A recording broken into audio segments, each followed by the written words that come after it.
এখানে দেখো, একটি সংখ্যাকে 63 দ্বারা ভাগ করলে 25 অবশিষ্ট থাকে। ওই সংখ্যাটিকে 7 দ্বারা ভাগ করলে কত অবশিষ্ট থাকবে?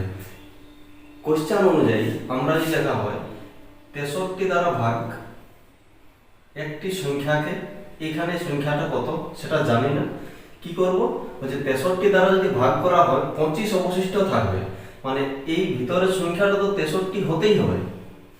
এর দ্বারা বলেছে যেটা ভাগশেষ থাকবে কত, 25, মানে এইখানে আরো 25 ছিল, তবে মিনিমাম এই শর্তটা পূরণ করে। এখন বলেছে ওই সংখ্যাটিকে 7 দ্বারা যদি ভাগ করা হয়, মানে এইখানে যদি আমরা 7 দিয়ে সংখ্যাটিকে ভাগ করি, তাহলে 7 নাম 63টাকে তো পুরোটাই ভাগ যাচ্ছে, কিন্তু বাকি আরো থাকছে যে 25, মানে 25কেও আবার ভাগ করে দেখতে হবে কত হবে।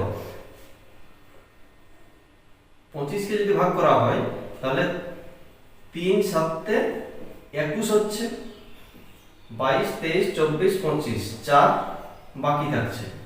মানে মধ্য কথা হলো যেটা অবশিষ্ট থাকছে আমার, সেই অবশিষ্টটাকে পরে যেটা বলবে কত দ্বারা, এই 7 দ্বারা ভাগ করলে কত অবশিষ্ট থাকবে, মানে 7 দ্বারা এই অবশিষ্টটাকে ভাগ করলে কিন্তু আমাদের উত্তর মিলে যাবে।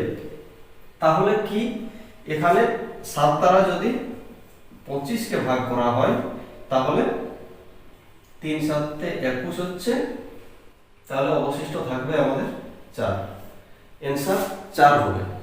একই রকম ভাবে এখানে আরেকটা অঙ্ক দেওয়া আছে কি, একটি সংখ্যাকে 175 দ্বারা ভাগ করলে 132 অবশিষ্ট থাকবে, ওই সংখ্যাটিকে 25 দ্বারা ভাগ করলে কত অবশিষ্ট থাকবে।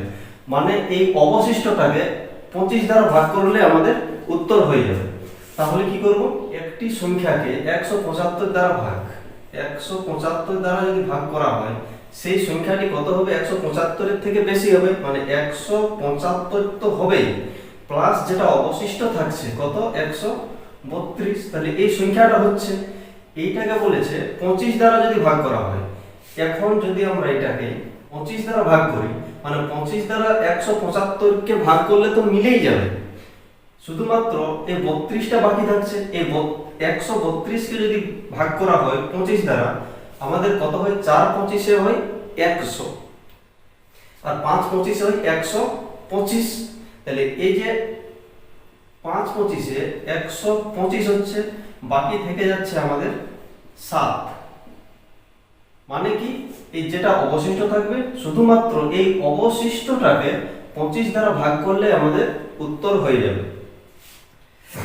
তাহলে ভাগশেষ থাকছে আমাদের, বা অবশিষ্ট থাকছে 7, এটা অবশিষ্ট। তো এরকম ভিডিও নিয়ে আবার দেখা হবে, সঙ্গে থাকুন।